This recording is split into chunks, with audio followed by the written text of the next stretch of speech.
We will start with the Pledge of Allegiance, and we've asked Wendy to lead us in that tonight.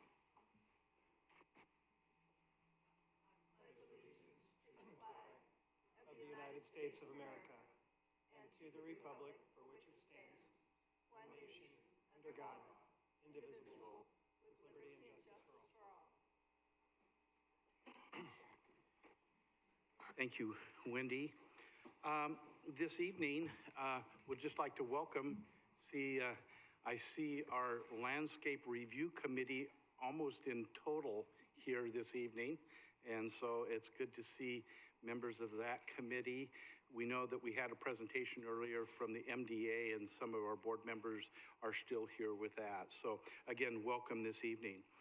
This evening, we're going to start off with a number of proclamations, and proclamations come as the time of the year. And so I'm going to start with our first proclamation this evening, and that is going to be a proclamation on Lemonade Day. And Joya, I'd have you come up representing the Chamber of Commerce, and I will give some information on Lemonade Day.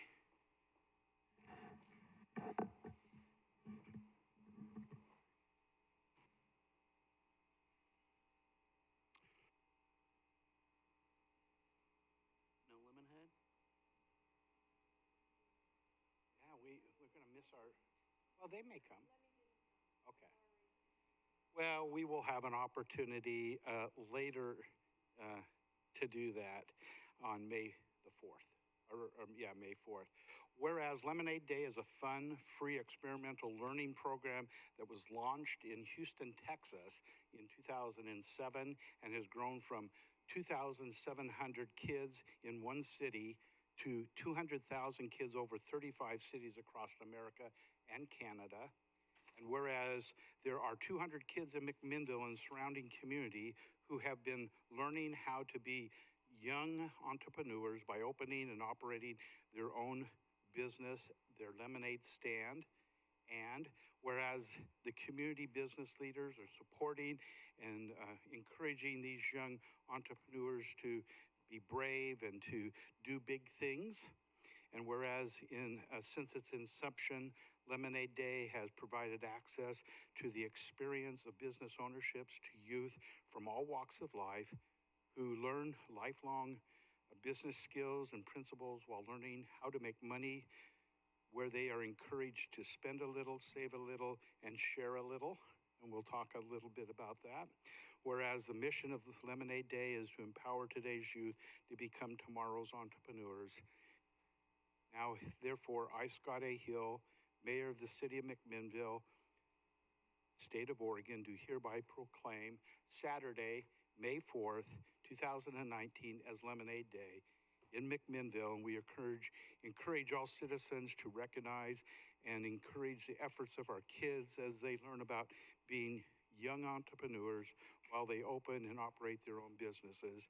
In witness thereof, I have herefore set my hand and caused the official seal of the City of McMinnville to be affixed to this document on the 23rd day of April, 2019, signed Scott A. Hill, Mayor, City of McMinnville. Joya, congratulations. Well, tell us a little bit about what we're embarking on again. A lot of lemonade. A lot, and it's such a fun event. I encourage everybody to come out, support our kids, give them an idea of what it means to be a business owner, because we are trying to encourage them to become entrepreneurs as they get older. And it's a fabulous program, teaches them a lot of skills that they don't normally get.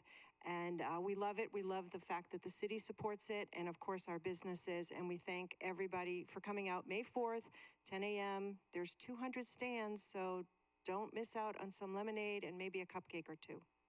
Get your sugar fixed that day. Well, I want to just mention one other piece, and it was in the proclamation, but the kids earn a little bit for themselves.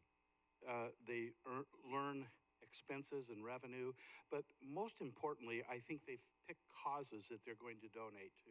And as I go around, and Joya and I have an opportunity probably to visit at least 80% of the stands on the Saturdays to listen to the stories, who they've picked and why they've picked to donate to nonprofits or to causes of need, I think is a lesson and a skill that's learned early in life that will stay with them for years to come. So again, a great program. Thanks, you guys. Thank you.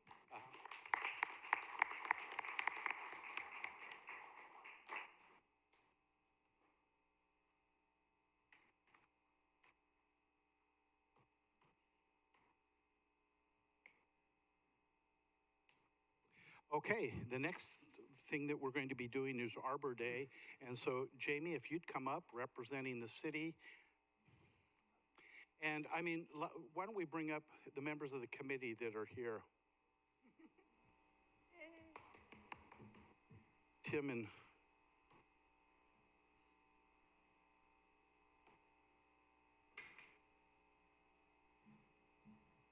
Kelly and I have a little bit, and Zach have a little opportunity to spend some time with this group. We love to sit in on their committee meetings. But whereas in 1872, J. Sterling Morton proposed to the Nebraska Board of Agriculture that a special day be set aside for the planting of trees. And whereas this holiday, called Arbor Day, was first observed with a planting of more than 1 million trees in Nebraska, and now is observed throughout the nation and the world. Whereas trees reduce the erosion of our precious topsoil, they clean the air by absorbing 48 pounds of carbon dioxide every year per tree, prolonging life, producing life-giving oxygen and providing vital habitat for our wildlife. And whereas trees can moderate the average temperature in a city by 10 degrees and can cut individual household heating and cooling costs by up to 25%, whereas trees in our city increase property value, enhance the economic vitality of our business area, and beautify our community. And whereas the city of McMinnville is celebrating its 22nd year as a certified Tree City USA, as recognized by the Arbor Day Foundation. And whereas in honor of Arbor Day in Oregon, 3 new eastern red bud trees were planted at the McMinnville High School's Bear Hug, along with a commemorative plaque that was with much help from the McMinnville School District, Oregon Community Trees, Trees for McMinnville, and community members. And whereas trees, wherever they are planted, are a source of joy and spiritual renewal, now herefore I, Scott A. Hill, Mayor of the City of McMinnville, do hereby proclaim April 26, 2019 as Arbor Day, and this in the city of McMinnville. And I urge all citizens to celebrate Arbor Day and support efforts to protect our trees, our woodlands, and further, I urge all citizens to plant trees to gladden the hearts and promote the well-being of this and future generations. In witness thereof, I have hereto set my hand and caused the official seal of the city of McMinnville to be affixed to this on the 23rd day of April 2019, signed Scott A. Hill. Jamie?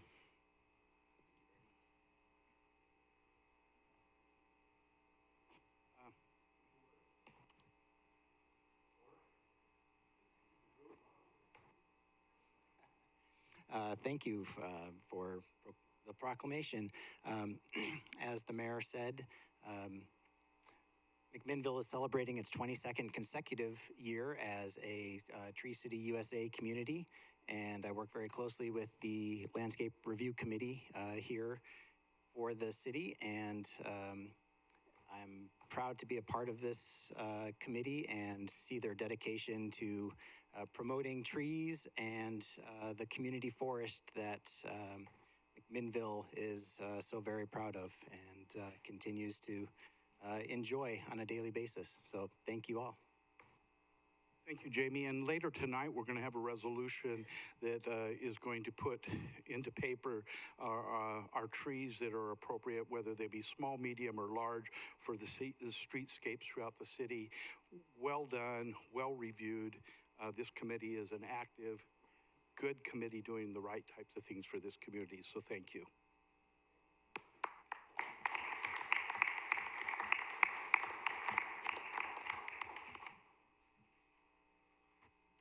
And our last proclamation this evening is a proclamation that is the National Trust for Historic Preservation. And so, Chuck, and we have your committee. Joan, thank you for coming up. Proclamation, whereas the National Trust for Historic Preservation, a nonprofit dedicated to protecting America's historic buildings, landscapes, and neighborhoods, established an annual celebration of historic preservation across the country. And whereas this celebration, known as the National Historic Preservation Month, was first established and observed by the National Trust for Historic Preservation in 1973, and whereas National Historic Preservation Month is now observed in the month of May every year throughout the country, and whereas the city of McMinnville has a rich history as the primary social and economic center of Yamhill County and region, and whereas the McMinnville Downtown Historic District, the economic center of the city, focuses on 3rd Street and is listed on the National Register of Historic Places. And whereas the city of McMinnville promotes and protects its historic buildings and sites through a locally adopted historic resource inventory managed by the Historic Landscape Committee, which includes numerous buildings and sites dating back as far as 1853. And whereas the protection of our historic resources enhances the economic vitality of our community, beautifies our built environments, and instills in our community members a sense of pride in the historic importance of the city of McMinnville. Now, therefore, I, Scott A. Hill, Mayor of the City of McMinnville, do hereby proclaim the month of May 2019 as Historic Preservation Month in the City of McMinnville, and urge all citizens to celebrate Historic Preservation Month and support efforts to protect our valued historic resources throughout the city. And in witness thereof, I have herefore set my hand and caused the official seal of the City of McMinnville to be affixed to this, the 23rd day of April 2019, signed Scott A. Hill. Chuck. The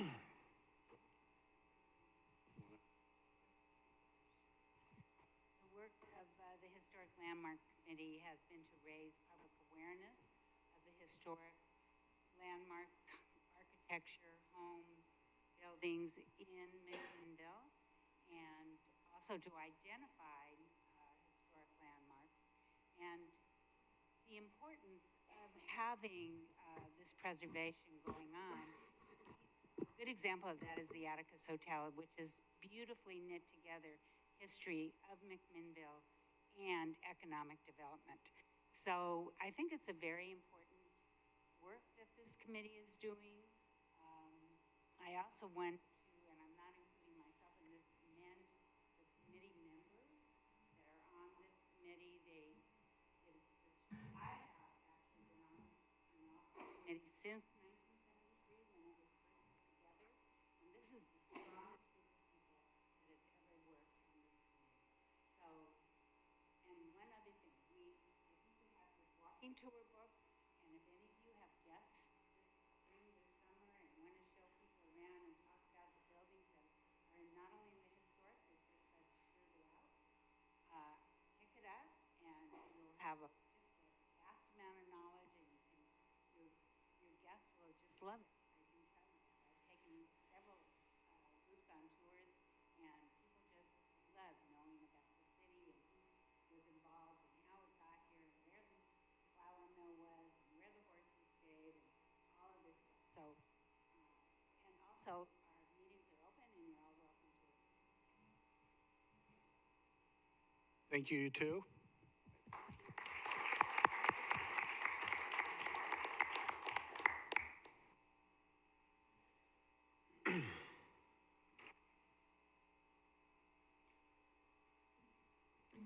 It's always a pleasure to be able to recognize events, groups within the city with a proclamation. Well, this takes us now to our invitation to the citizens for public comment. and anyone that's interested in the audience to address the council may do so. We have public comment cards. I have a number here. If you'd like to speak to us and you haven't filled out a card, if you could do that, get that over to Melissa, we'd appreciate it. You may speak on any topic other than a matter in litigation, quasi-judicial land use matter, or matter scheduled for public hearing at some future date. We limit your comments to 3 minutes. I'll raise my hand when the 3 minutes is up. And so our first comment tonight, Joya Goodrum. Welcome, Joya.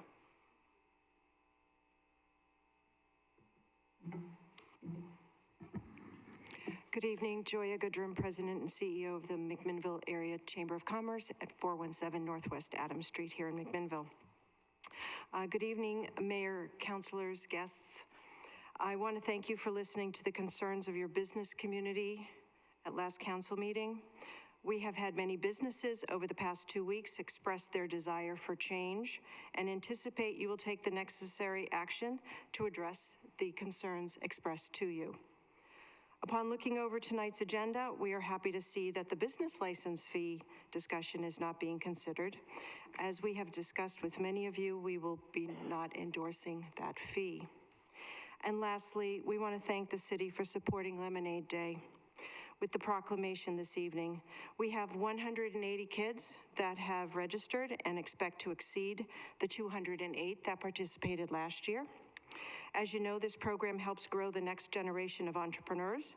The support of our businesses, city leaders, citizens, and the school district is integral to the success of the program and ultimately the development of our youth. Thank you. Thank you, Joya. Our next individual, Dan Hilbert. Dan, if you'd come up.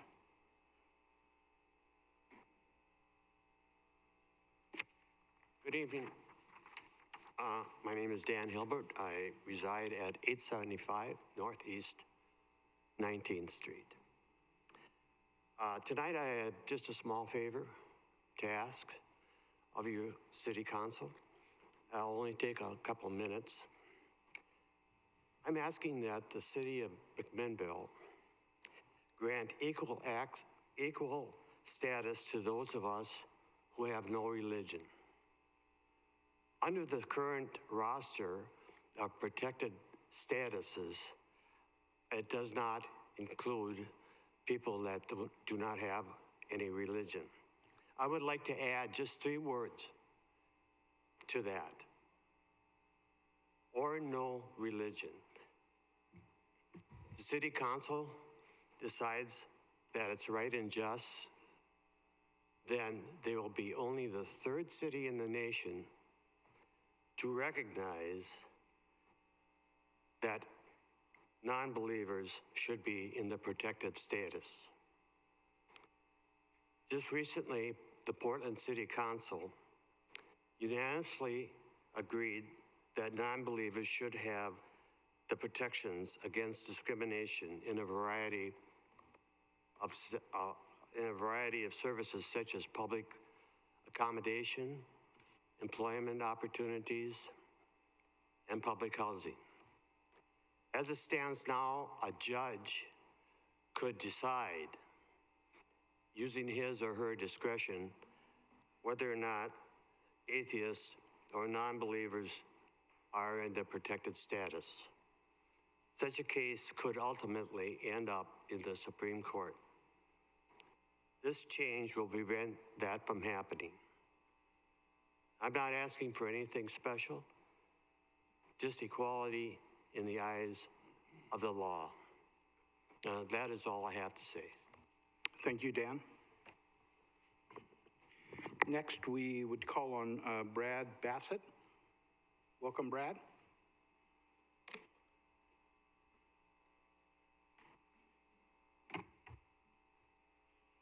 Hello.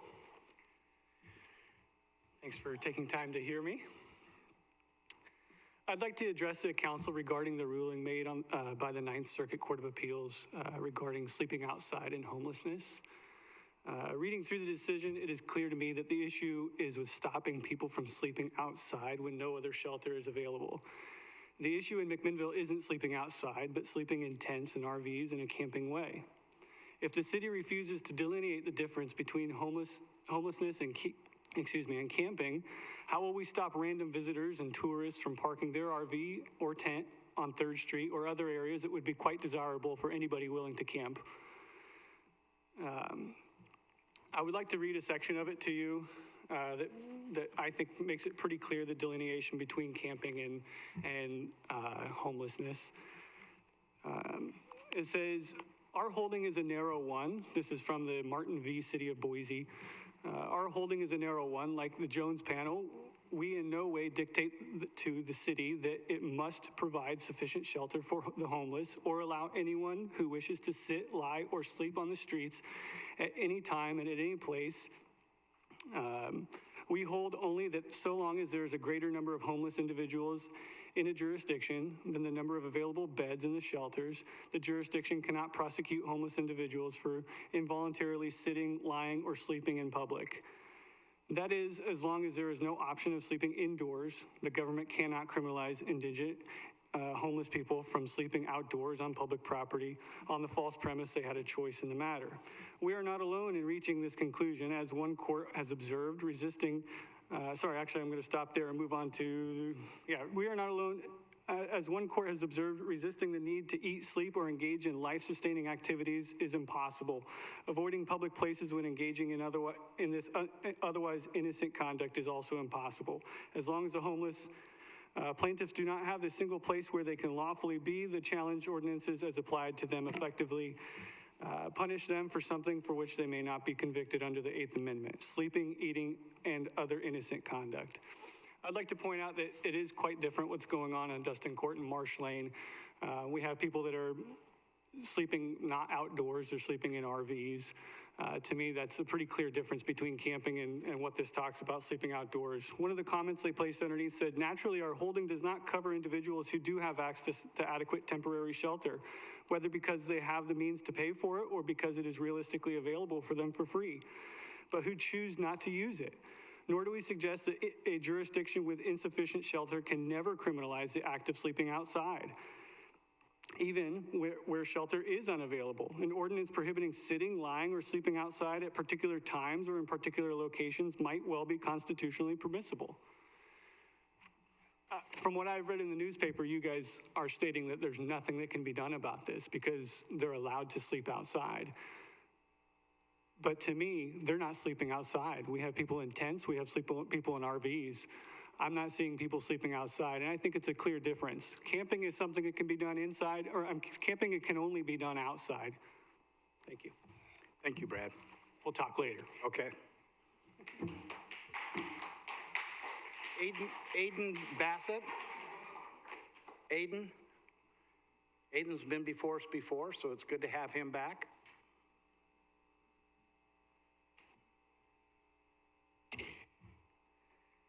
Hello, thanks for letting me come up and address my comment.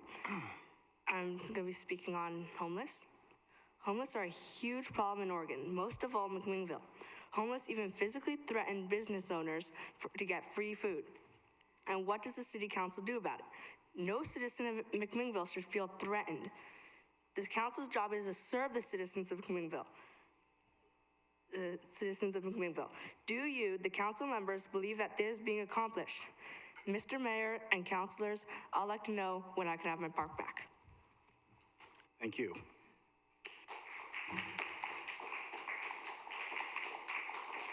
Scott? I've got two tax assessments after this I'm going to give to you. Okay.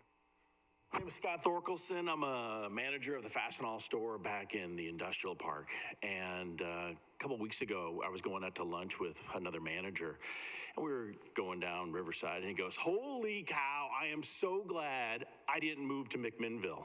And I go, "What are you talking about?" And he goes, "Man, I got the place here, but I was going to get a place down on Riverside, and if I would have had to drive by Riverside every single day and look at what is just continuing to grow and grow and grow, I'd be pulling my hair out. He bought a place in Willamina, and he's very excited about it. One of the things that, last time I was here, I had a video, and I forgot, I wrote it down, and I was all ready to say it, but I forgot to tell you. The first time I videoed, I counted 47 things. That's a car, that's an RV, that's a structure, that's a whatever. If you go back and look at my video, you'll hear me count. We didn't really crank it up, but you'll hear me count 1, 2, 3, okay? First time I did it, 47. Next time, 64. The one I just showed you was 79. It is growing, and we are not doing anything about it. Last thing what I did was, because I am missing something here. If I was a squatter, why I would squat like in Discovery Park, because there is a bathroom right there. Why are people squatting like on 4th Street? Why can they stay there unlimited amount of times? Why are people in Dustin and there for months and months and months, and they have established floors, and they've been there for months? Well, it's because I realize it's the right of way. And I don't know if a lot of these people realize it, but what the issue is that we will allow people to stay on right of ways, which is if it's been developed or not. So out by Dean's place, out by the fence, that is not a developed right of way, but the perimeter around the place, that's the 8-foot public. And so that's why the city is telling the police department to let these people stay and squat as long as they want to. That's why people are staying on 4th Street.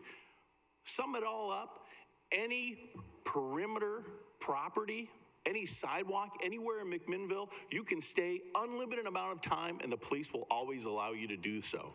Scary. So I'm trying to figure out a solution to this darn thing. So I said, I need a place, because the problem is that if you want to squat, we don't have a place to squat. So I feel, let's find a place to squat, and then we can say, if you want to squat, you can squat, but don't squat over here. You're going to squat over here. So what I came up with are 2 different locations. They're both owned by the city of McMinnville. One is right behind Wastewater. It's 3450. This is my 3 minutes. All right, so it is 68 acres of land owned by the city of McMinnville right behind, okay? We can make that. The other one is right out by Crookshank Roads again. There's a left, it's surprising that Crookshank goes right down the middle of this property on the east and the west. I know you were saying you're concerned, but it goes, all right, the west side, forget about that. Let's look at the east side of this property. This is what, 58 acres, both of them undeveloped. Look at them. Thank you, Scott. Thanks. I may butcher the next name, but Sima Petchik. Well, I've got you. There's someone else. Is it Sima Petchik?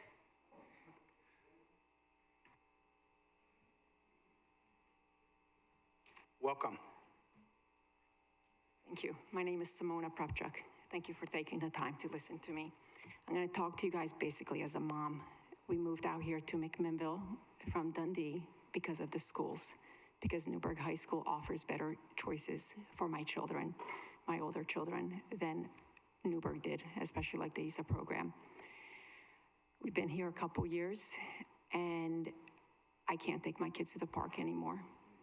It's very sad. They want to go. They asked me to go, and I can't take them because there's a lot of needles around, and they're scared. We have the mentally ill that are screaming at them, and we pay taxes for this. The other issue is that even like the Newburgh, the McMinnville Library, it isn't as safe as the Newburgh Library for the kids. So I drive all the way to Newburgh to take my kids to the library because they could use the bathroom safely. In McMinnville, they can't. And it's sad. I have to use up gas and time to go all the way to Newburgh just so my kids could get library books so that they'll be safe, which is sad. The other thing is going on with the needles. I don't know who supplies the needles. I don't know how the city has it arranged. I don't know how people are, I agree with people who use IV drugs being able to get clean needles so they don't, spread disease. I totally understand that, but at the same time, there has to be a system in place to get those needles back so that our children aren't put at risk for catching other diseases. What's happening here isn't right. It's not right to the abusers, and it's not right to the people that don't abuse. We've created a system that is, it's wrong for both parties. It's not helping anybody. And I wish that we voted you guys in. I wish you guys would come up with some kind of solution, at least to make people that, like for me, the needle thing is a huge thing. If you get a needle, you have to be responsible.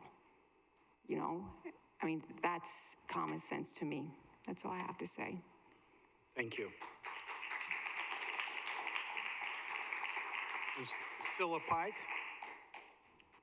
Yep.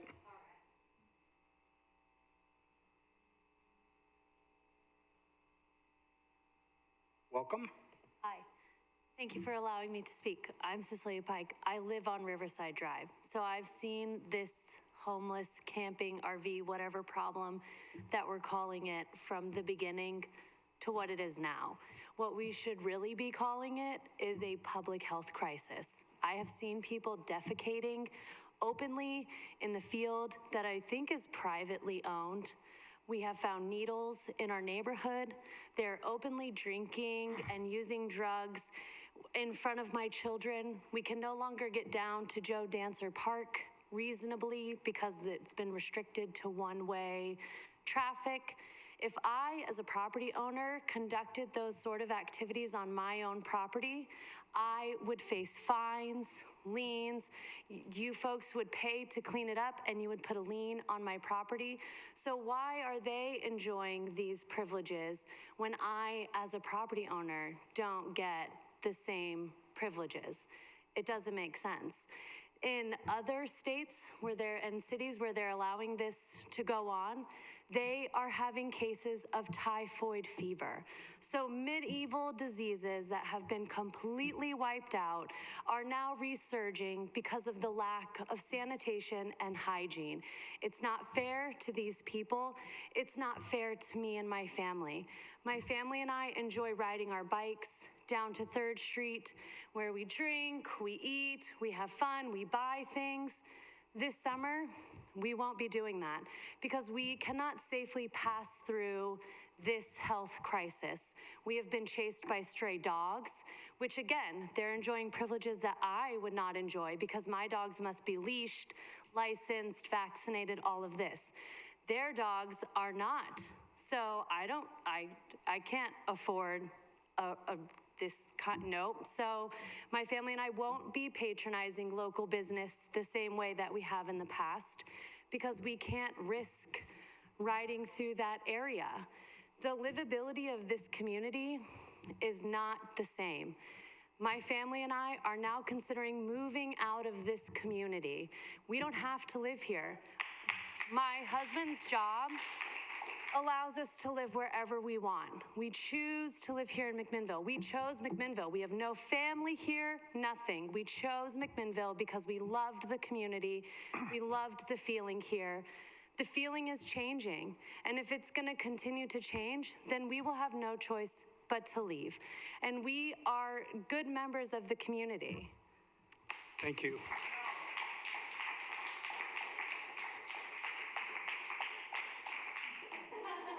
Appreciate the comments. That takes us now to advice and informational items. We will take on the reports of counselors on the committee and board assignments. And I think I'll start with Adam and work our way this way. Adam? I'd appreciate it if those folks who were speaking on this issue would just stick around for this section, because we are going to speak to some of your issues right now, and at least you'll get a chance to know you've been heard. Thank you. Go ahead, Adam. Airport Commission, we haven't met, but you guys will see a few resolutions in your packet tonight about replacing our no-lead tank with a new tank instead of refurbishing, and the costs involved in that, and why we need to move forward with that. YCOM, we met, looks like we'll be looking at our standard 3% increase to dues, and Dundee has stepped away from the table at this point in time of coming on board. There seems to be a disconnect with their council versus their city manager and fire chief, so hopefully we can work to mend those fences and get them back to the table, but for this fiscal year, we don't anticipate them being a partner.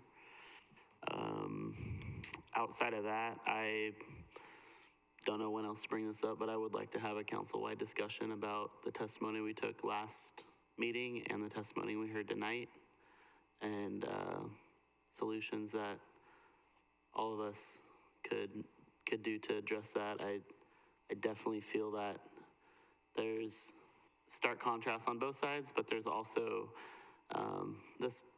these chambers were packed, and there's a strong opportunity for collaboration, and there was some middle ground that I heard through the testimony of everybody. So I would like us to work on that middle ground and work towards solutions that are outside of housing.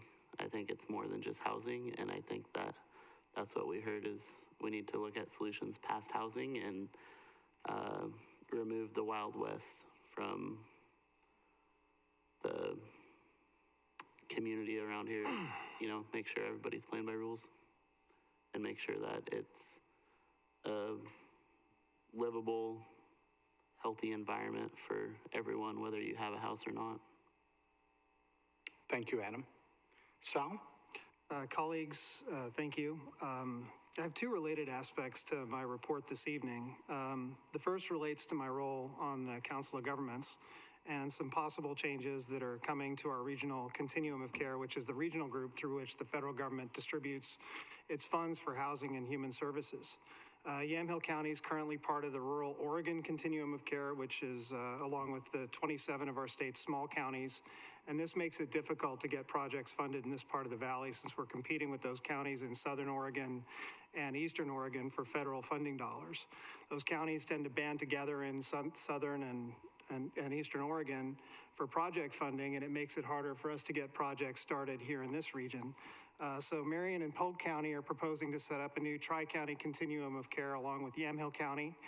That would ensure that we're not competing with those other regions for federal dollars, and it'll make it easier for our tri-county region to start getting coordination and project funding for regional housing and homelessness needs. To the point about Marsh Lane as it relates to this, in our continuum of care in terms of federal dollars, we get about $500 per person for the category of folks on Marsh Lane. That money goes to the county, not to the city. So changing this continuum of care would dramatically increase the resources that are available to local governments in this area to deal with the problem. I think it makes sense for our region to do this, and I recommend that we sign as a city a letter of support in favor of the effort. I'd also like to take a couple of minutes to talk about the issue of homelessness in our community. First, I'd just like to say to people who have come here and given their testimony, we on the council are as impacted by this as you are. My daughter goes to the same library that your kids go to. My daughter can't go to the same parks that your kids can't go to. We have needles in front of my house too. We're downtown. We experience this as much as anybody. It's heartbreaking, it's angering, it's maddening. We are so frustrated on this council with the degree of the problem that has descended on this city and on this region. To say that anybody on this council wants what is happening is just false. But we're limited in terms of what we can do about that. But I would like to talk a little bit about what I think we can do going forward. So as we've discussed in this council, Oregon now leads the nation in unsheltered homelessness. 3 years ago, we were number 4. 2 years ago, we were number 2, and now we're number 1. It's about the only thing I can think of that our state leads the country in right now. So we've been dealing with this on the council for 3 years, at least 4 years before I came on the council. Our city's been trying to manage the growing problem of RV and tent camping within city limits for a long time while this problem has been growing. Prior to me joining the council, our city lost an enforcement action against RV camping. That was before the Boise decision. That was in our local courts that we lost that attempted enforcement action. So the regulatory framework is hard. It's not easy. We have to respect the constitutional rights of people. The stuff that folks see as trash are other people's possessions. If we were to seize that, we would have to do something with it, keep it for a period of time. That costs money, return it to them after they get done with their criminal proceedings. It's complicated, it's expensive. On the public safety side, we've increased the number of patrol officers in the city. We've assigned a mental health crisis intervention officer to help address this growing issue. In 2008, we spent considerable time and resources in changing city codes to clean up the parking garage downtown. We have started a park ranger program to help deal with the park situation in the downtown core. We've also taken action to ban camping in the public right-of-way and on sidewalks and in streets, but our ability to enforce those laws against camping and human activity that comes with it, human activity being defecating, eating, all those things that we see, that we don't want to see on our public streets. It's limited, severely restricted by the Ninth Circuit Court of Appeals, and then reaffirmed just this month by the Ninth Circuit. And we're limited by our lack of shelter capacity as a community. If we had more shelter capacity as a community, we could do more to enforce the laws that we have. So those of us who want to test the decision will do well to remember that we did lose an enforcement action against RV camping shortly before I came on the council. We rewrote the ordinance so that, to make it more enforceable right before the Ninth Circuit came down with that decision and essentially shot down those ordinances in every town that doesn't have a low barrier shelter. So now we have a bona fide emergency. The term you used, ma'am, is the correct one. We have a health crisis on Marsh Lane. So with summer approaching, I've spent the last few months to reach out to other jurisdictions to learn how they're dealing with how homelessness is affecting their city. We're not the only ones, folks. Our rural region in Oregon is #1 in the country for any rural area for unsheltered homelessness. #1 in our rural area, in addition to being #1 as a state. So this is not just a Portland problem. So the first thing I believe, after talking to the mayor of Corvallis, is that I believe we can enforce our restrictions on camping in the city if we establish time and place restrictions on camping and differentiate between camping and sleeping, as the gentleman who was here suggested. Good idea. Sleeping in the public right-of-way. Especially in the downtown core and in residential neighborhoods, because I think that's what we need to prioritize in terms of public safety. I think it's essential that we take that step to make that differentiation so we can enforce those laws in the downtown core. Second, as I mentioned, I think that the camping on Marsh Lane constitutes a true public health emergency. Today is better than it was during the worst of the flare-ups. I think, Scott, you'd admit that it got up to 79 after the cold weather shelters let out. That's where they went, to Marsh Lane. A bunch of people came out of the cold weather shelters. When the county took action in Carlton, on the private land in Carlton where all those people were camping, where do you think they went? Marsh Lane. So that's why we had the flare-up. And it spread out onto Riverside Drive. I saw it. It wasn't safe to drive through there. It was a huge mess. Well, Riverside is better. Marsh Lane is still awful, at least today when I drove through. Oh, okay. Okay. So it's a crisis. I agree with you, it's a crisis. It's a crisis. And I think our city does not have the resources to deal with the public. Let me just finish speaking, sir. So from a policy standpoint, I think we need more expertise and resources than we have locally available to deal with the issue. And because that's the case, I think we need to give serious consideration, Mayor, to declaring a public health emergency and using and using the statutory provisions that are associated with that declaration to request specific assistance from both the county, which is the primary seat of the financial resources that could come to us, and the state. Declaring a public health emergency would allow our city to engage in appropriations outside of the immediate budget process, initiate mutual aid and other cooperation agreements to accept resources from individuals and organizations, and crucially set the stage for our city to request state and federal assistance to augment our local capacity. One immediate effect is the director of our local housing authority, Massey Casper, has said that he can use that type of declaration to give him the leverage that he needs to get grant funding for a 3 to 5 year period for a staff position for a homelessness and housing ombudsman coordinator. That was discussed in Remy's committee a couple of days ago. The statute also specifically authorizes the government to provide emergency housing and medical treatment and take other necessary steps to protect public health and safety. This idea originated from my review of the emergency declaration that was made by several Eastern Oregon counties and other jurisdictions to free up state funds to help them deal with the influx of campers during the lunar eclipse a few years ago. It's my belief that if we could use an emergency declaration to deal with a tourism emergency, we can do that for a housing emergency, homelessness emergency. And I've been in contact with policymakers in Newburgh, Redmond, and other cities, as well as people with expertise in both homelessness and this kind of health emergency. And I think that a well-thought-out declaration and request for assistance could cause other cities to join in and could be used to request additional assistance from the state. So I think that's one thing that I think we should give serious consideration to. It's a very significant step. It's not something we should take lightly. It's something that we need to do a very good job of detailing our case for resources. But I think we should seriously consider it. The last thing I want to say is I'd like to take a moment to recognize with appreciation Carl Peters, the CEO of Recology, in appreciation of how he and his company have stepped forward to help deal with the public health crisis on Marsh Lane. They've provided, most recently, solid waste disposal services. They've done that on multiple occasions to help us deal with that, and I just want to make it part of the record how much I appreciate his willingness and his company's willingness to step forward and be part of the solution. So that's my report. Thank you. Thank you, Sal. I'll move over to Kelly. Any report? I'm not sure you really want to hear about Visit McMinnville tonight after that. In all honesty, I would agree that we do have a public health crisis out there.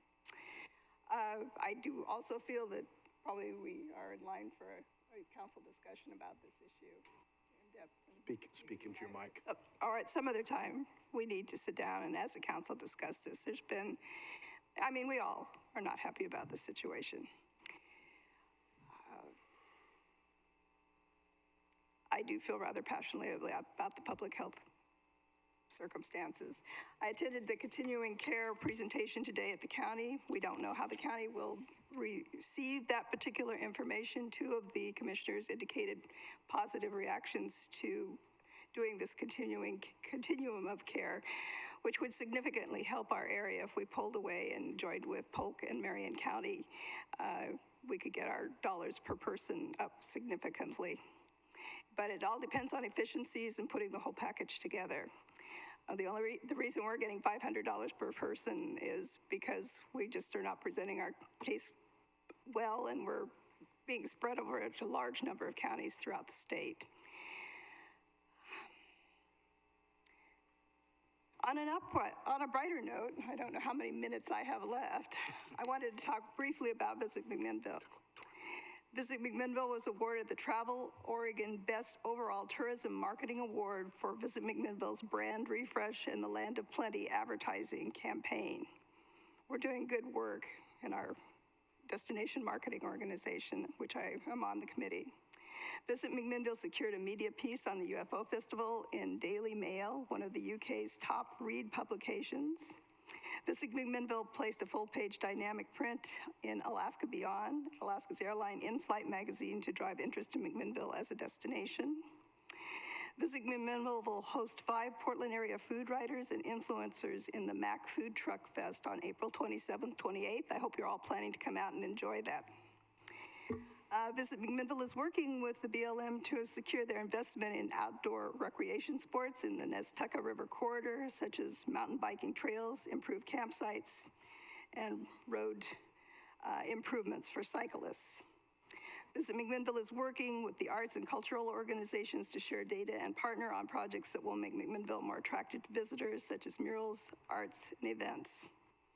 And finally, Visit McMinnville has met with county commissioners to discuss opportunities for area destination development. For every dollar that Visit McMinnville and other advertisers spend for this area, we get it back 300-fold. So give it some thought. We're doing a lot of good work here. One would think maybe we can figure out a way to deal with this other issue too. But it's going to take everyone. It's a community problem. Thank you, Kelly. I'll shoot down to Zach, and then we'll work our way back.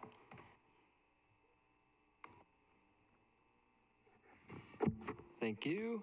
A couple ones, no major committee items to report other than I'll fill in for Adam and I are on the KOB, Kids on the Block Technical Advisory Committee. We had our first meeting, and it was a really great, diverse group, and Susan Muir's got us on a fast track to have something back to you guys. I think our last meeting is June 5th, so we'll have a report out back to council on that, on what our intended actions are to move forward with a sustainable financing model for Kids on the Block program. Just my major committee reports in addressing matters discussed in this period of time. I'd like to second the note, or third the note now, or fourth the note to seriously at the council level talk about the previous 2 meetings discussions relating to the homeless issue, as well as support Sal's effort on the continuing care letter of support to proceed on with that. At this level, I'd support that. And then second, his topic on the public health emergency declaration, to be super interested in listening on that and learning more about what we can do on that as a policy making level. That's my report. Thank you, Zach. Remy? Thank you. So our McMinnville Affordable Housing Task Force meeting will be tomorrow at 10 a.m. All are welcome to attend. Our agenda tomorrow includes a video conference with the City of Bend housing staff, which we've been trying to do for quite a while. So we're excited to be hosting them and learn from them and some of the work that they've done to increase affordable housing. We'll be reviewing House Bill 3349, which is a way to sorry, I had it pulled up in front of me. It's a way to increase revenue that can be used for housing initiatives and homelessness by excluding some tax exemptions on second homes or third homes, so people that own multiple residences. And I have a lot of different things pulled up, so I'm sorry. I had it pulled up so I could just read the first paragraph of it, which says it nice and clearly, but I don't see it now. So, and then we will be reviewing a grant that the McMinnville School District has, McKinney-Vento grant to increase some funding for our homeless liaisons in the school district. We anticipate a motion to support that grant coming from our committee, and hopefully that will help them get that and increase their resources to serve our homeless youth. As a reminder, just in K through 8, so just 8th grade and below, we do have 230 homeless students.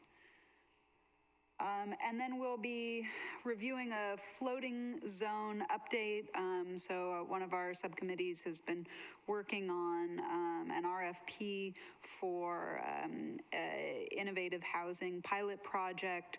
And this is being designed so that up to 2 areas in McMinnville could, if they had the correct zoning and they were in the correct area, could elect to participate in a program that would essentially provide transitional housing. It would allow for a tiny house village or something of that type to go in. So we've had that in development, and so we'll be getting an update on that. And then, let's see. I also wanted to let you know that Champion Team, who is the managing nonprofit for our Safe Overnight Parking Program, brought in a team of volunteers a week ago and did go out to Dustin Court and Marsh Lane, organized both for garbage collection and sharps collection. And so we were able to remove a tremendous amount of debris.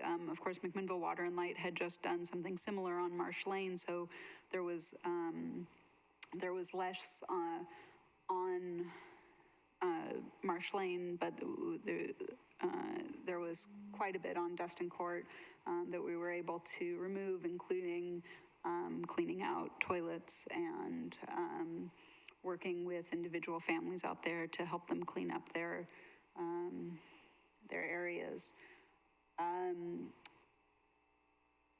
Additionally, the Housing Solutions meeting will be on May 17th. This is a countywide effort being led by Commissioner Kula, with the cities of Newburgh and McMinnville, a number of nonprofits and Providence, and Mr. Mayor, you can probably speak to it better than I have, attending those meetings.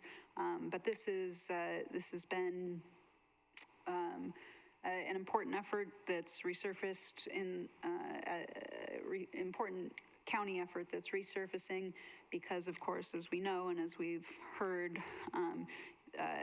the problem with homelessness is not just a McMinnville problem. It is not just a regional problem or a state problem. It is a problem up and down the West Coast where there are huge spikes of homelessness in every community. And in our local area, we know that to be very true from Newburgh to West Valley.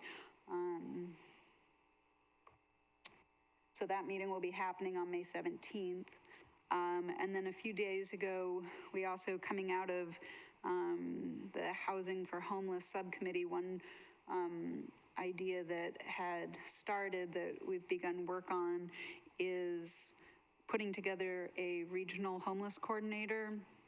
This would not be a city position, so this would not be a cost to the city, although I would say the current effort is very much being made on part by the city of McMinnville to put this together, but we also met with counselors from Newburgh, and the idea would be to, and this was the meeting Sal referenced, in which the Housing Authority was also there, and we looked at different funding sources, and we have a job description that's in the works currently, and we're looking for different funding sources, and so this would be an effort to reduce some of the redundancy that we do see in efforts that are being made in our region, and to bring together some of those funding sources. So similar to what Sal was speaking about earlier. And then just as a few other reminders as we continue our conversations about some of these issues that we're facing, huge issues that we're facing. One, I'd like to remind the council that a housing wage in the city of McMinnville, that would be the wage where a person would work 40 hours a week and spend 30% of their income on housing. A housing wage is $21.77 an hour, far below what the average wage is here. I would also like to remind the council that whatever monies we're able to get to work on this problem, we still have no available housing.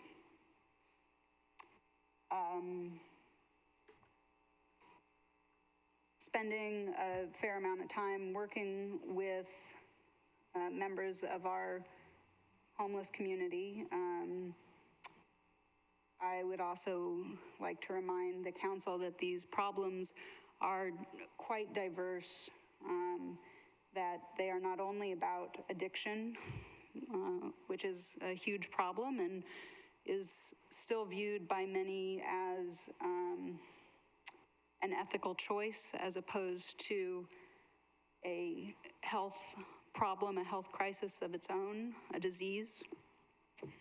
There are tremendous problems with mental health among some of our homeless, and we severely lack mental health resources in our area being the United States. And I would also like to remind the council and our public that are here tonight, or anybody that might be listening, that we do currently have multiple programs working in which there is availability to get involved and immediately start reducing homelessness in our area. So Champion Team does have a waiting list for their safe overnight parking program.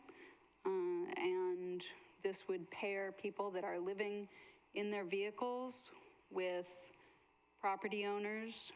They would be managing those. There'd be case management that comes along with it, site management. These would be discrete installations around the community. We have currently about 10 of those, of which you're probably not aware because they are individuals that are landless but do have an RV or a car to live in, and they're able to live discreetly as most of our homeless would prefer to do. We also have 2 different community programs that are targeted on youth. Those are available through Lutheran Family Services and through YCAP. And those are opportunities to reach out directly into our youth population. Almost 50% of our homeless in McMinnville are youth. So in the county, we know we have about, over 400 students that are, or youth that are under the age of 18. Of those, almost 100 are unaccompanied. So that's children, the age of the children in the audience that have no parent and no accompaniment. And these programs are a wonderful way with case management to give those children homes and save them from, or at least give them the opportunity to be saved from the repetition that happens with generational poverty and the criminality that can come out of a life of pure need. So I hope that members of our community can choose to get involved in some of those programs. Currently, through the YCAP program, we have 1 host house in McMinnville. Is it yours? No, it's not mine. Oh. Thank you for the question. Sir, this isn't a dialogue, thank you. Wendy?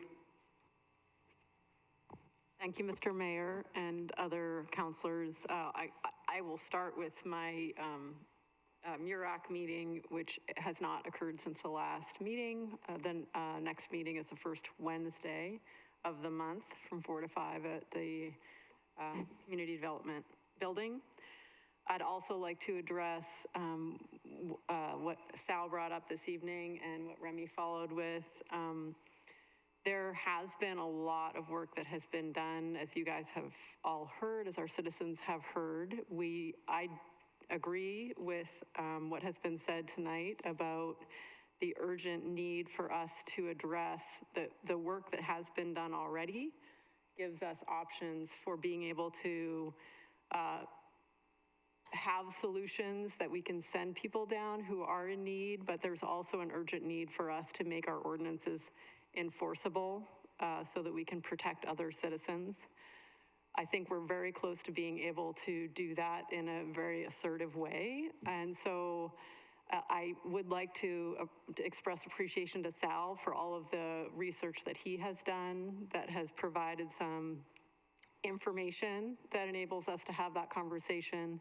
I'd also like to thank Remy and Kelly for all of the work that they have done, because the work on the homelessness subcommittee and affordable housing is what is going to allow us to enforce ordinances in a way that gives those that have some of these needs that we can address an opportunity to address them. And I'd also like to thank the citizens who have not just come in to give feedback about what's wrong, but have taken the time to internalize the complexity of this problem, the scope of this problem that is not easy to solve, and that have come to the table with some solutions, because that's what it's going to take, is for all of us to be collaborating, because nobody has the answer. And so, but what I would like for us to at least be able to, as a council, do tonight is give a clear directive to our administration of what we'd like to see come back to us. And I'll just throw out what I would like to see. I'd like to see an evaluation of other ordinances, including Bend, Corvallis, Redmond, and other cities, and what they're doing in the light of the Ninth Circuit Court and what seems to be enforceable and working in their communities. I'd like to also have a better understanding of what that emergency ordinance looks like, if that would be a tool that we can use to increase our ability to move quickly on this and have other funding that will empower us to be able to produce effective solutions. And I'd like a report. I would like to include the police department's experience on the front line of what they have been experiencing and their evaluation of what the problem is that we're trying to solve. So those are the three things that I think if we can get, and that this is really the first time we would have a forum for us to really talk as a council in an informed way. So I think a lot of good will come from that. And we'll have a direction that we can go in, having this additional information and being able to talk as a council about it. So that's my proposal, and thank everybody for their concern for McMinnville. I really appreciate it. I can tell that we all really care about what's happening to the town, on the council and our citizens. And that really comes out with regards to people being willing to come and contribute to the meetings and help work on solutions. So thank you, Wendy.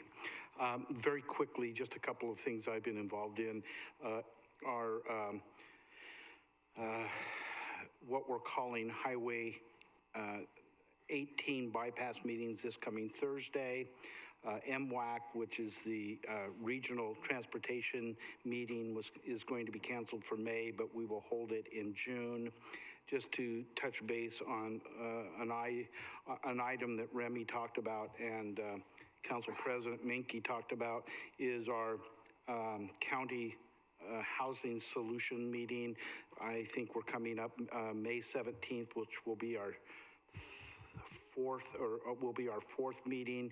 I'll tell you, those meetings have helped us in our consortium of care discussion today, with the county coming to the plate and becoming a partner with the city.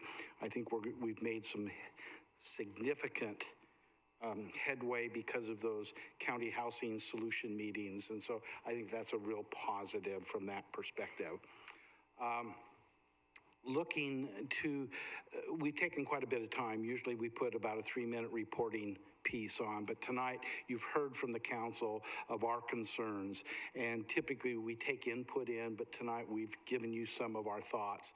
And so I think the next thing I'd like to do is Jeff and I, we've been talking, we brought up this evening a need for a work session of having a discussion among the council so we can really take a look at some of those options. And so Jeff, if you can share just a little bit of a thought that a number of us have been having about when that might be and what we're looking at. So Thank you, Mayor. We've already scheduled a work session on May 14th for the council to talk about issues of camping versus sleeping, particularly in light of the Ninth Circuit's recently affirmed opinion.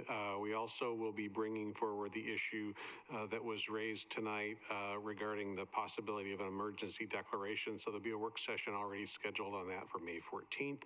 In addition, on May 28th, we'll be doing a community training in the afternoon, and we'll have what we hope will be a joint meeting with a number of our regional stakeholders around regional issues related to homelessness. With respect to the continuum of care presentation that a couple of members of the council have talked about, we'll be bringing forward a resolution of support for that action at the May 14th meeting to forward on to the Amity County Board of Commissioners. Thank you, Jeff. I think what we'll do now is just get a report from department heads before we get into our resolutions and ordinances this evening. Rhonda, anything from the police department? Thank you. Marcia? And Jenny? I'm going around. Heather? Mike? Melissa? And David? Okay, that takes us through our advice and informational items this evening. Again, counselors, thank you for your thoughtful comments and trying to keep them informational, but also as concise as you can.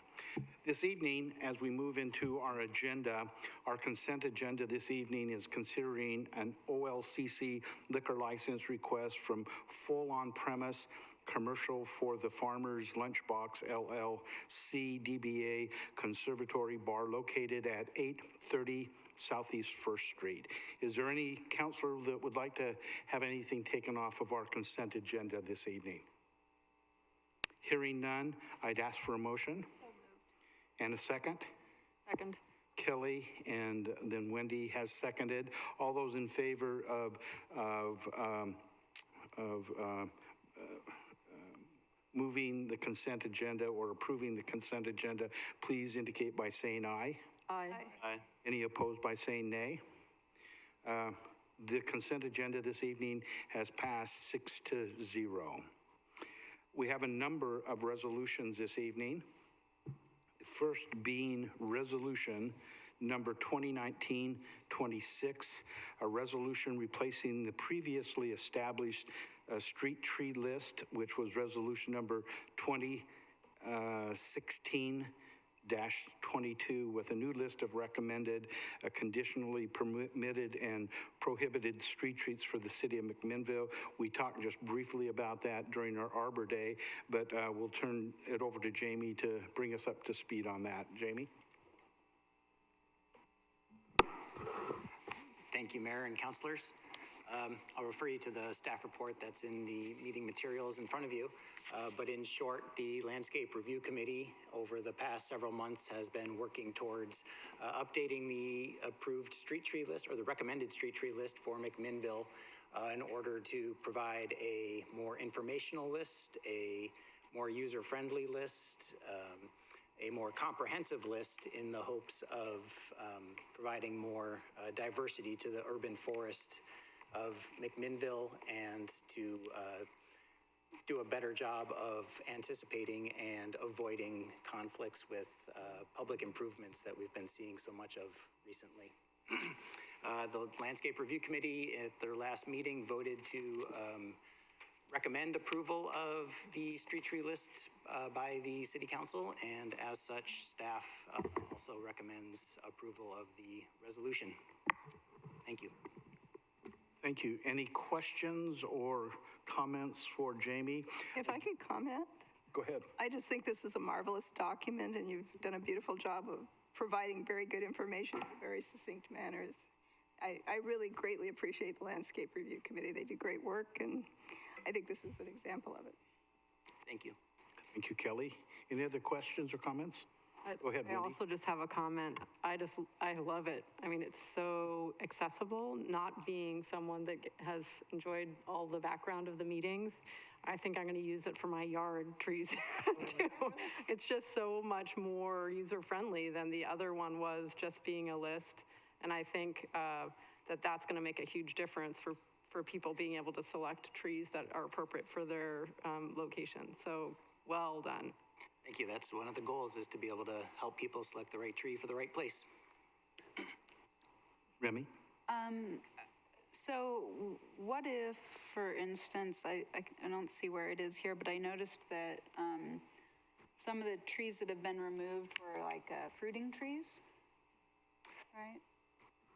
Did I, Are you referring to the ornamental pear tree that was no? it might be the ornamental pear. Is that the only fruiting tree that was removed? Well, fruiting trees were previously not, they were on the prohibited list, and they remain on the prohibited street tree list because of the mess that the commercial fruit creates when it comes to bear and then drops on the right-of-way.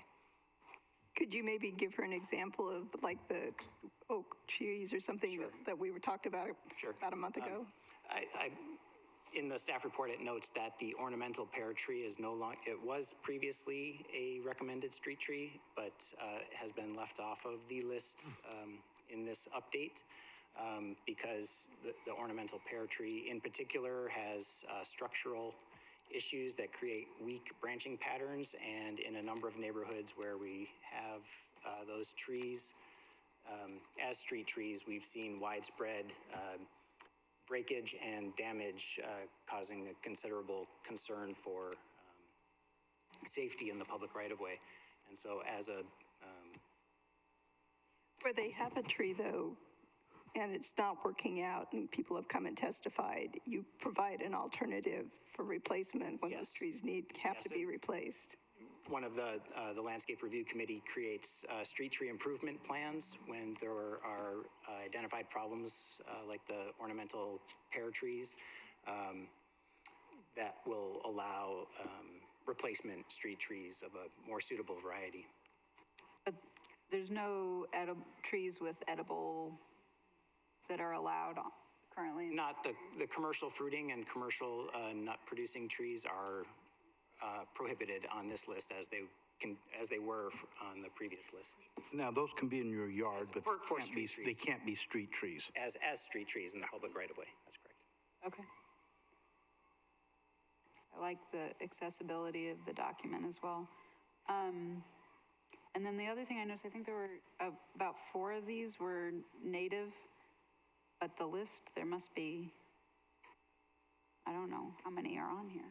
30 different, more than 30, 40 different trees, but only 4 native species. How do you take that into consideration when you're creating a list like this? Or how important is the promoting using native species? Sure. Well, native species are, well adapted to the region's climate, and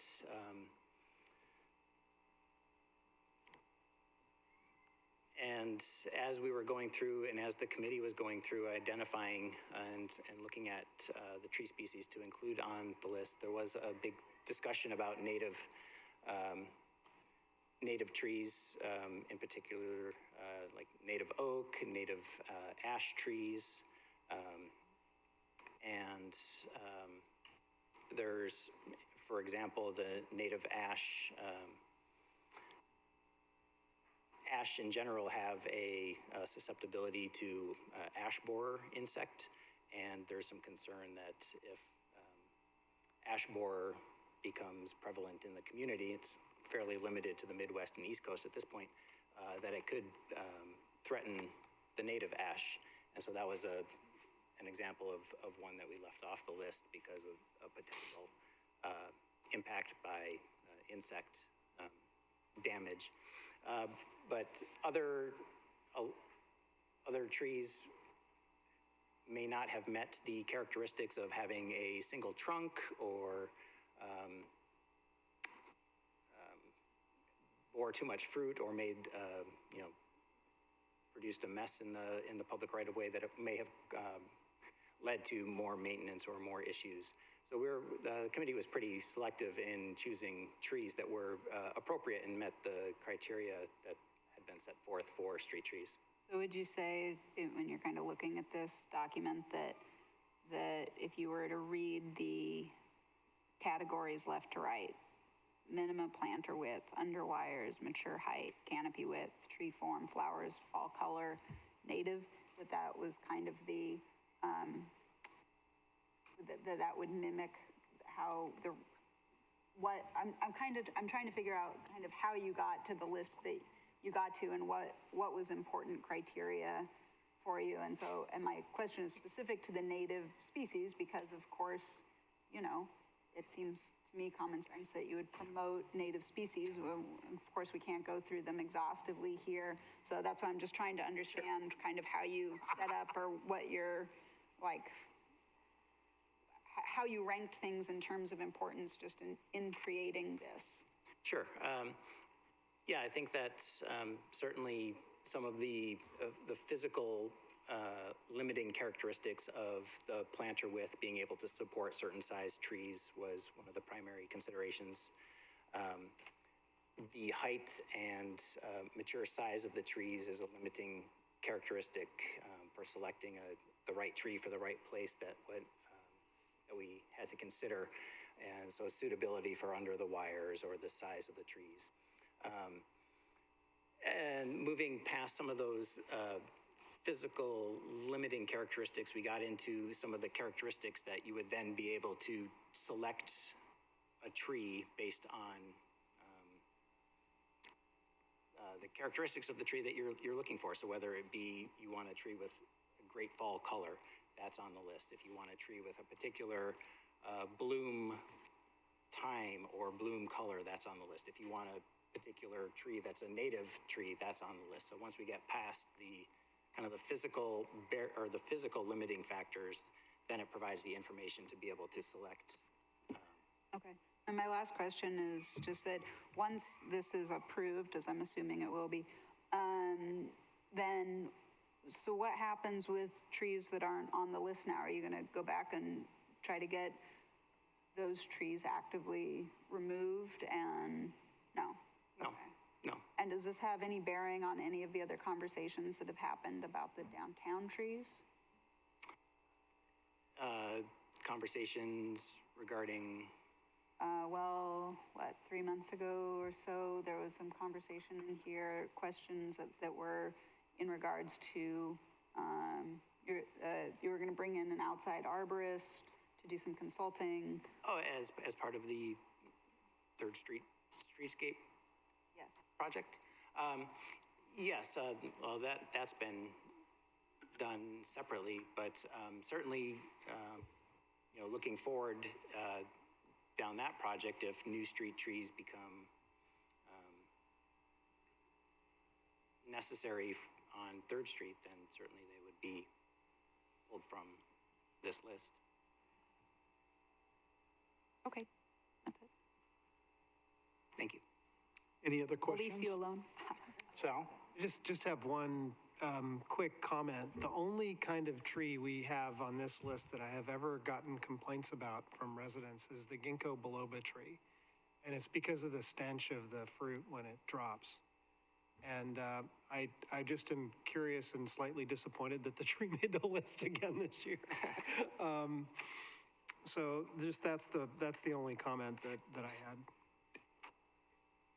Yeah, so you'll notice that on the prohibited, the prohibited tree species is the ginkgo biloba, but in parentheses it says the female only. That particular tree, the female version of the tree. We spent 20 minutes talking about the odorous. Thank you for dealing with that. I really appreciate it. But the male selection of that tree is a spectacular tree, which is on the recommended. Thank you for the clarification. Any other comments? Hearing none, then I will ask for a motion to approve Resolution 2019-26. So moved. Second. It's been moved by Sal and seconded by Kelly. All in favor, please signify by saying aye. Aye. Any opposed, please signify by saying nay. Resolution 2019-26 passes unanimously 6-0. That takes us to our next resolution, 2019-27, a resolution authorizing an interfund loan from the Wastewater Capital Fund to the Airport Maintenance Fund. And Marcia, will call on you to update us on this. If I may, I wonder if you would like discussion on Resolution 2019-29, which actually discusses the replacement of the tank at the airport prior to my two budgetary resolutions. Okay. Okay, because 2019-29 authorizes us to do it, and then we'll need to make the transfer. Is that correct? So I will take that out of order, and we will consider Resolution 2019-29, a resolution amending a contract with Mascot Equipment for the 100 LL fuel tank at the McMinnville Municipal Airport. That's project 2018-7. Mike, if you can update us with the information that we've received on the fuel tanks out at the airport. And I see Rich is here if we need to call on him also. Go ahead. That's correct. Thank you, Mayor and members of the council. I will refer you to the brief staff report that's in your packet regarding the issues with the fuel tank, as well as a proposed change order to the existing contract, copy of your former resolution declaring an emergency regarding this matter, and the existing public contract that we have with Mascot Equipment. You will recall that you issued an emergency contract to Mascot to repair the 100 low lead fuel tank at the airport in December. We post award of that contract proceeded to work with the contractor to prep the tank for repair. Parts were ordered, tank was prepped, and at the time that the lining contractor arrived to line the tank, they discovered a crack in the sump in the tank in the inner hole, and that crack had allowed fuel to leak into the space between the inner and exterior hole, and was certainly, since they had the tank empty and prepped to line, was leaking back into the tank. And so at that point, it was determined that there was really no safe, cost-effective way to repair that crack. Something about welding with fuel, I'm not sure, but it sounded fairly dangerous. My suggested repair of the spray of the Flex Seal didn't go over too well either, but Rich, in all seriousness, Rich and Potcake, the fixed base operator, at that point changed gears and in earnest began to work with Mascot on a solution that would, in the most expedient way, get a 100 low lead tank on the airport. And so fortunately, the equipment that was ordered for the existing tank is transferable to a new tank. Mascot has a tank in production that they have allocated to us upon execution of the change order this evening for the additional cost for the additional equipment, the delivery of the new tank, the demolition and haul away of the old tank. As soon as we execute that change order, hopefully in the morning, they'll get the remainder of the parts on order, have a 4 to 6 week lead time on those parts, and then the new tank will be delivered and installed at the airport.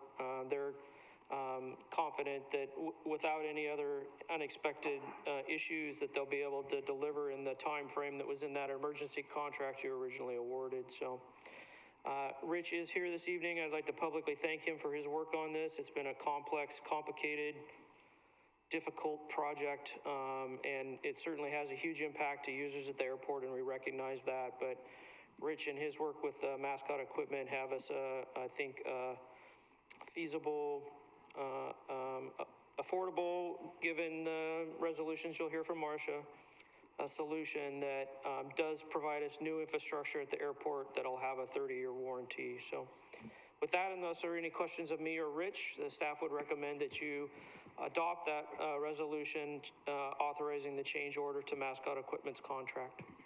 And that additional cost looks to be $62,253.13. That's correct, and that includes an estimated freight charge, so that amount may vary a little bit depending on actual freight costs. So. Okay. Any questions? Adam? Mike, I realize this is the same size as the old tank, but was there any thought given to over the 30-year serviceable lifespan of this tank if we needed to go bigger, or if this tank was really too big to begin with and it would have been cheaper to go a little bit smaller, or... I'll defer to Rich to answer specifics about that, but I've not heard concerns about the 100 low lead tank being either too large or too small. There have been discussions about the need for perhaps additional Jet A fuel at the airport, and so we are in discussions with the fixed base operator regarding maybe their option of purchasing another Jet A tank and providing it at the airport so that there would be more Jet A fuel available. So, Rich, did you have anything you want to add to that? The other question I had was regarding the 30-gallon companion tank. Is that something we had on our old tank, or is that just a new technology?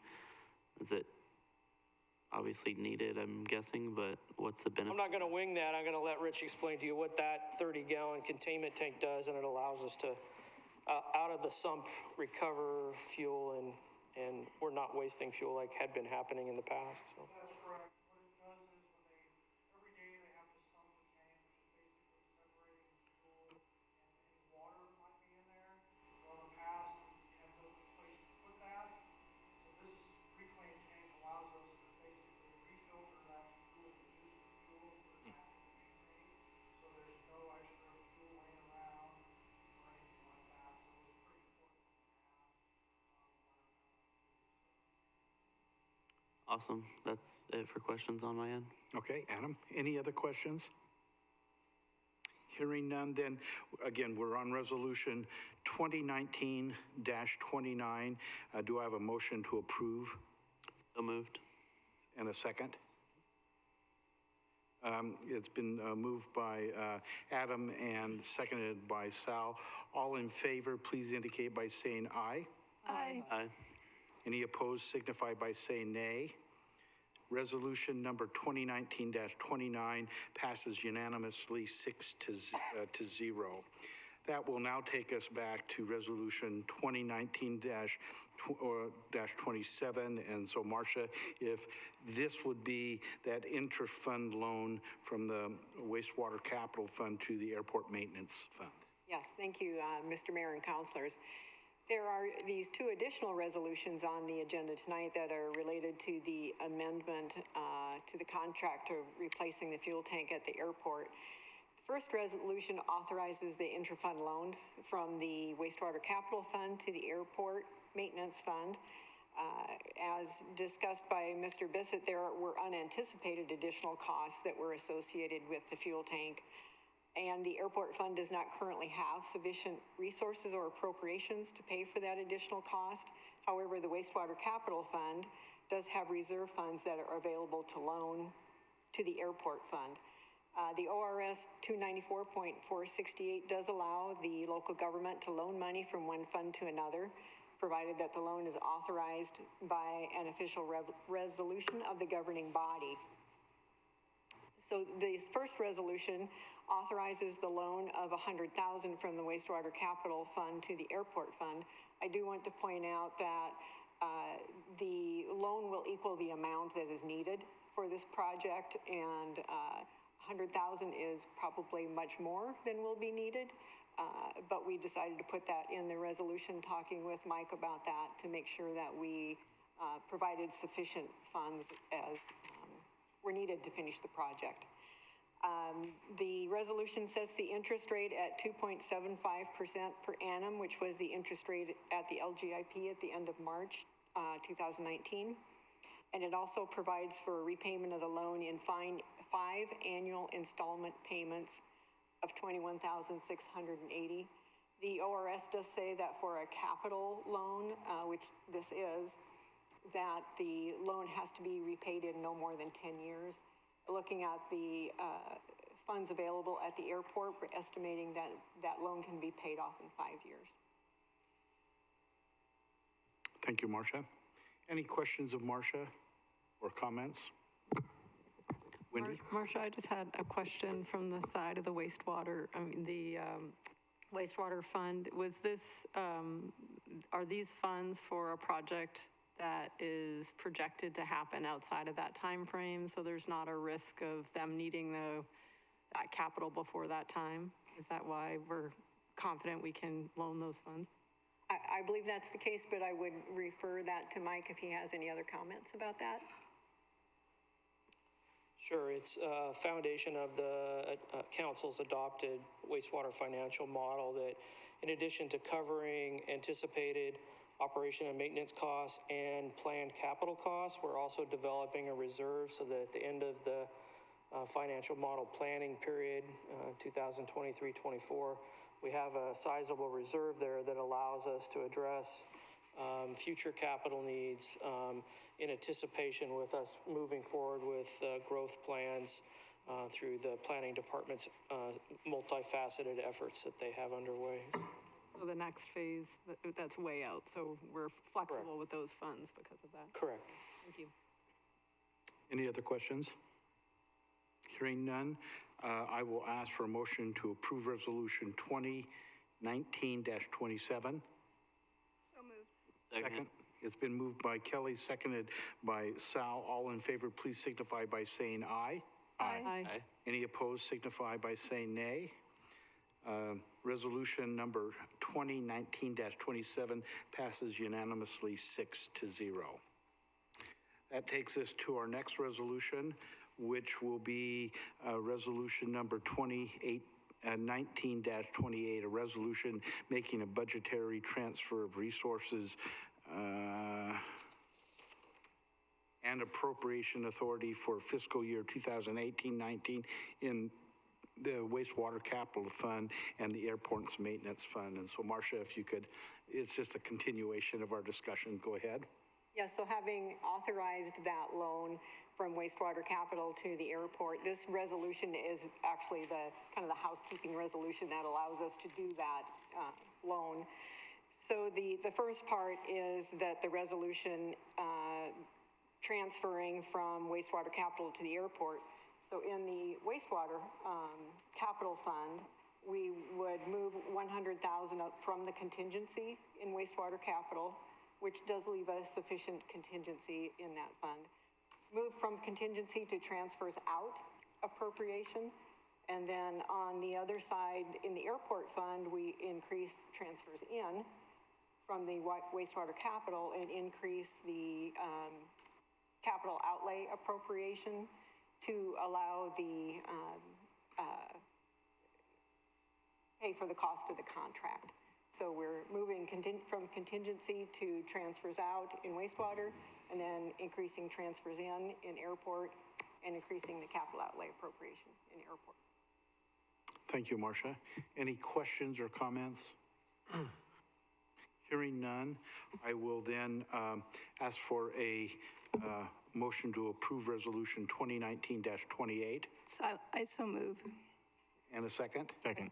It's been moved by Kelly and seconded by Wendy. All in favor, please signify by saying aye. Aye. Aye.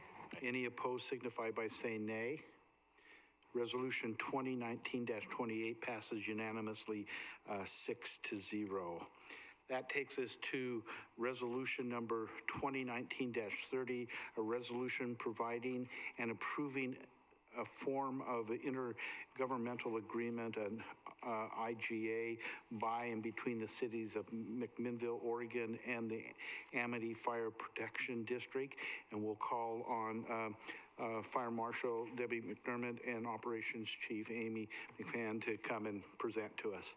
Welcome, you two. Thank you, Mr. Mayor and councilors, for hearing us. Yes, thank you.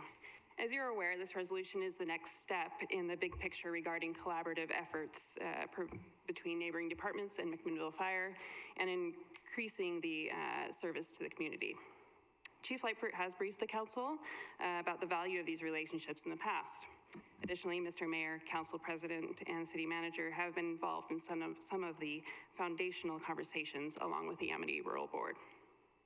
Also, as you may have learned recently in some information that was leaked to the newspaper, specific to the proposed feasibility study that is in the current draft budget, there is a potential for a feasibility study looking at the value of partnering with our neighboring departments. And we do have a large amount of interest should that pass. I acknowledge that you haven't been presented with that yet. Just another example of how we're looking at several different ways to partner and to improve service. And I'll let Chief McDermott speak to the contract itself. So I'm going to just briefly cover the bullet points for the contract, as you've all had opportunity, probably multiple times, to review it. But basically, the intergovernmental contract with Amity will contain administrative services to the city of Amity, as well as provide us as collaboratively with a training officer who will be mostly housed in Amity, but will also provide training services for both districts. It will also allow our ambulance service, which has been down there for a year and a half, almost 2 years now, to continue from 8 to 5. The total contract cost to Amity, which can fund completely the division chief training officer for this collaboration, is $188,500. There's also in the contract written up to a 3% CPI per year for the contract.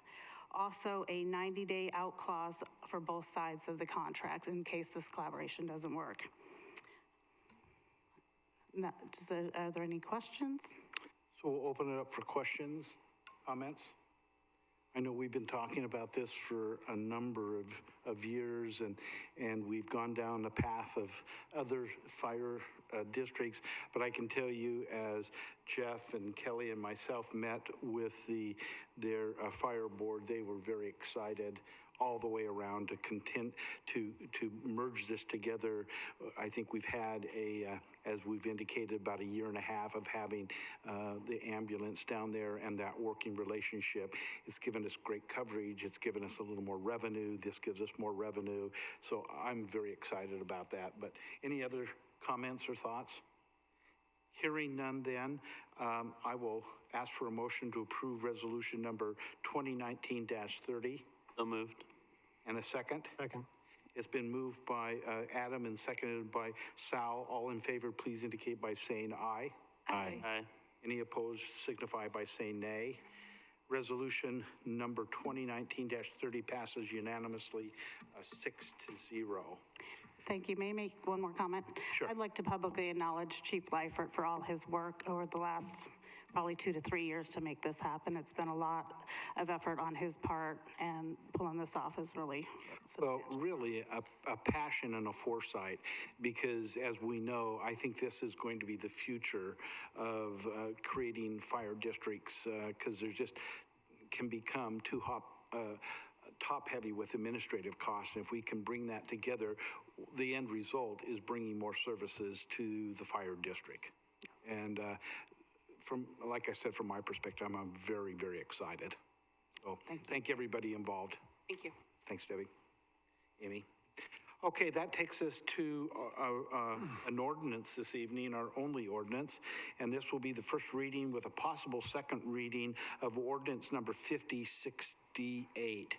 And we will now consider this, and I will ask if there's any counselor that objects to reading this ordinance by title only.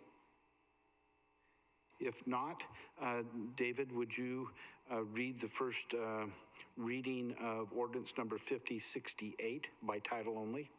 This is the first reading of ordinance number 5068, an ordinance amending the comprehensive plan to adopt a historic preservation plan and to add new goals and policies related to the historic preservation plan in Chapter 3, Cultural, Historical, and Educational Resources. Thank you, David. Chuck, we'll call on you to update us. The report was really thick, and reading through that was, but a lot of good work, so go ahead. Yep, thank you, Mr. Mayor. I apologize, that was most of your packet this evening, so I'm also last on the agenda and the only one with a PowerPoint, so I'll go through it quickly. If you have any questions, just let me know at the end. So this is comprehensive plan text amendments that would adopt a historic preservation plan for the city of McMinnville. It was developed with our Historic Landmarks Committee in great detail. But just going through the action before you tonight with the ordinance, it is the comprehensive plan text amendment. A legislative hearing was held with Planning Commission, and they made this recommendation to you as the City Council for final consideration. So the historic preservation plan, the goal and the intent behind it kind of was driven by our Historic Landmarks Committee in the past few years, starting to meet more regularly and start doing more work outside of just reviewing applications. And they were looking for some guidance on activities to continue to work on for the city's historic preservation program. So we applied for a certified local government grant and got grant funding to complete the planning process. And the goal of the plan was to guide our historic preservation program for the next 15 to 20 years. We were able to hire a consultant with those grant funds to help with that process. In addition, there are some recent Oregon administrative rules that call for historic preservation plans and local government's comprehensive plans. So that's the action we'd be taking tonight. So these updated rules are what came out of a Supreme Court case not too long ago in the rulemaking, and what led to the city updating our policies and regulations about 2 years ago. But they also call for cities developing a local historic context statement and also a historic preservation plan. So the action before you tonight is supported by that Oregon administrative rules as well. So just in terms of the process, we went through some public outreach as we completed the plan through January and through August of 2018. We had a couple of public meetings, an online survey, and then a bunch of stakeholder interviews that were held with individual people like property owners, businesses in the downtown, that kind of thing. The Historic Landmark Committee was very involved in the process throughout the way. They held multiple meetings with the consultants to hold discussions and talk about their goals and opportunities to be included in the plan. They reviewed the final plan in September. They had some recommended additions to the historic context chapter. This was after the consultant was offline, so staff made some of those final changes and brought that back to them in December of 2018, and they recommended it be forwarded on for consideration by the Planning Commission and the City Council. So the Planning Commission held their public hearing in March, and they've recommended the plan on to you for final consideration. So the comp plan text amendments are proposed to be made to Chapter 3, which is our cultural, historical, and educational resources chapter. We're proposing to add new goals, policies, and proposals in the historic preservation section, and then also to adopt the entire plan, which was the whole document that you received in your packet tonight, as an appendix, because it'll adopt all that background information that supports the goals and policies. So these are the plan components, the chapters that are included in the plan. There's an executive summary, introduction, historic context, chapter on the current status of our program, and then it gets into the goals, policies, and proposals that provide some of the guiding activities for the program, and an implementation chapter and appendices. The historic context chapter touches on McMinnville's development periods, identifies 5 key development periods and the timeframes and the things that were going on in the city when those were occurring. It goes on to describe key architectural styles. It identifies 13 different ones, and it provides some photo examples of the different architectural styles and where they can still be seen around the city today, which I think we got a lot of good feedback on. People were interested in seeing those and kind of seeing what type of architecture their home might be and when it might have been developed. So those examples have got a lot of positive feedback. There provides an analysis of our current program. Overall, the consultants that we brought on were impressed with our program and the recent updates that we made, and they don't have a lot of changes to that. So the action before you tonight with our plan doesn't actually change our land use regulations in the zoning ordinance, but is more the policy level language and guiding activities for our program and the Historic Landmarks Committee to work on in the future. So then it gets into the goals, policies, and proposals, and they're included as a chapter in the Historic Preservation Plan.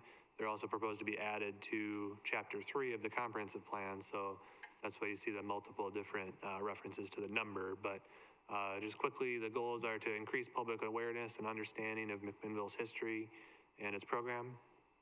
Goal 2 is to encourage the preservation and rehabilitation of historic resources. Goal 3 is to document and protect historic resources, and Goal 4 is to increase heritage tourism. Each goal has a number of policies associated with it, which are in your packet and in the decision document in detail. I just pulled out some of the key ones here. So one of the policies is about Historic Preservation Month, which we'll be working on this coming May.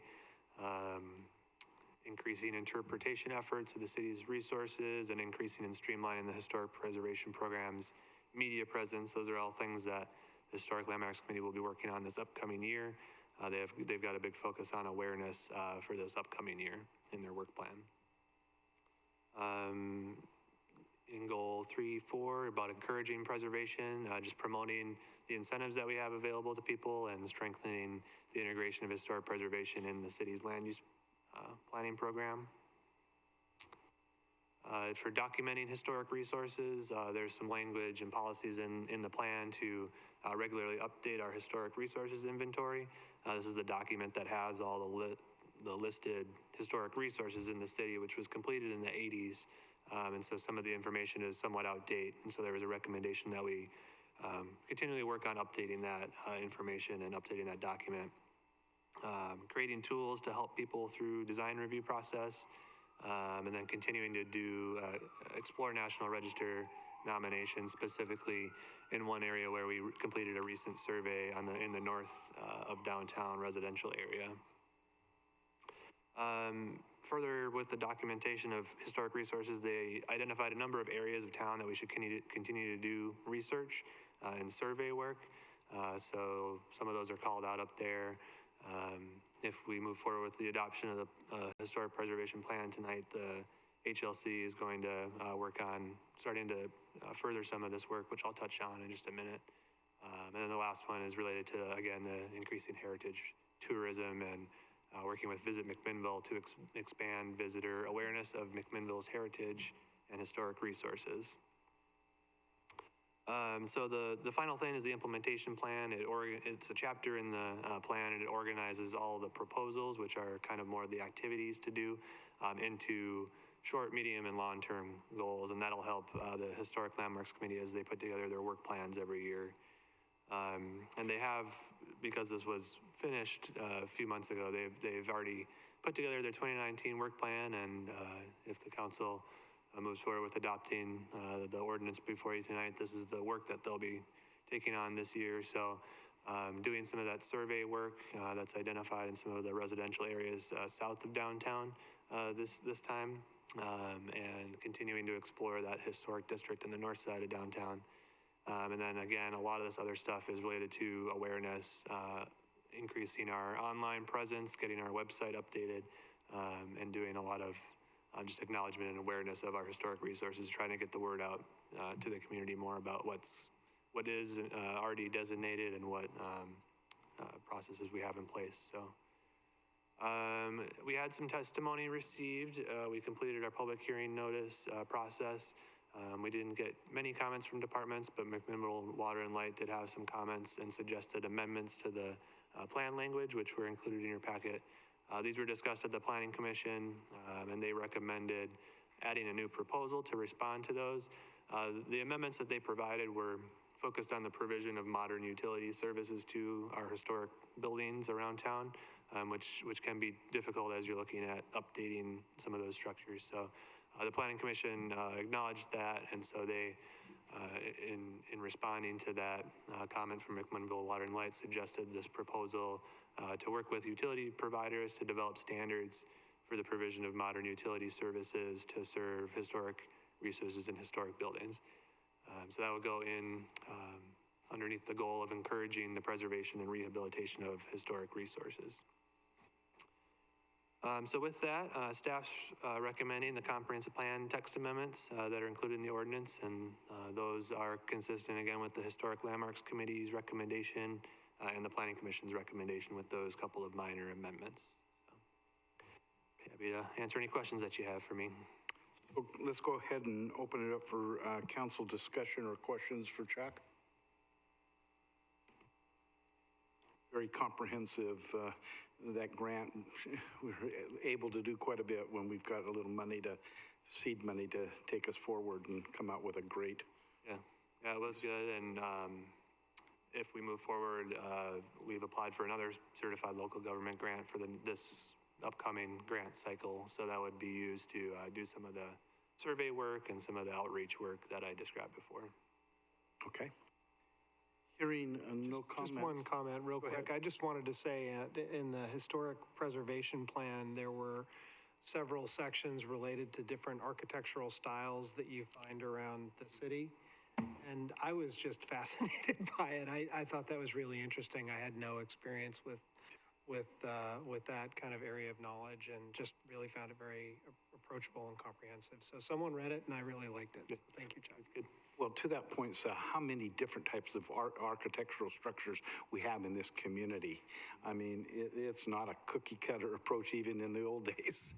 It brings so much to the table. So I'll ask for a motion to move ordinance number 5068 to a second reading. So moved. And a second. It's been moved by Remy and seconded by Kelly. All those in favor, please signify by saying aye. Aye. Any opposed signify by saying nay.